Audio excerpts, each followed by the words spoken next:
శ్రీ మహాగణాధిపతియే నమః. ఓం శ్రీ మహాసరస్వతియే నమః. Welcome back to Lavanya's life style. Friends, ఎప్పటిలాగే ఈరోజు కూడా ఒక మంచి డివోషనల్ వీడియోతో మీ ముందుకు వచ్చేసానండి. ఇంకా ఈరోజు ఈ వీడియో స్టార్ట్ చేసే ముందు మీరు లావణ్యాస్ లైఫ్ స్టైల్ ఛానల్ని ఇప్పుడే విజిట్ చేస్తున్నారా? అయితే ఆలస్యం చేయకుండా లావణ్యాస్ లైఫ్ స్టైల్ ఛానల్లోకి వెళ్ళి అక్కడున్న వీడియోస్ అన్నీ మీరు బాగా వాచ్ చేయండి.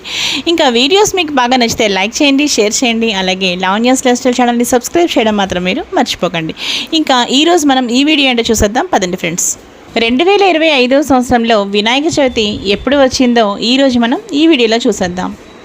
2025 సంవత్సరంలో వినాయక చవితి డేట్ తెలుసుకునే ముందు ఒకసారి తిథి వారం చూసేద్దాం. అలాగే విశ్వావసునామ సంవత్సరం భాద్రపద మాసం ఉత్తరాయణం శుక్లపక్షం చూసారు కదండి. ఇక వినాయక చవితి ఏ రోజు వచ్చింది అంటే 27th ఆగస్ట్. ఆ రోజు బుధవారం అన్నమాట. 27th ఆగస్ట్ వెన్స్డే, ఆ రోజు మనకి వినాయక చవితి. ఇంకా ఈరోజు పూర్తిగా నక్షత్రం అయితే చిత్తా నక్షత్రం ఉంది. ఇంకా ఈరోజు ఈ వీడియో అయితే ముగించేస్తున్నానండి. మరో మంచి వీడియోతో కలుస్తాను. తప్పకుండా లావణ్యాస్ లైఫ్ స్టైల్ చూస్తూనే ఉండండి. మరో మంచి వీడియోతో కలుస్తాను. Keep on watching Lavanya's life style.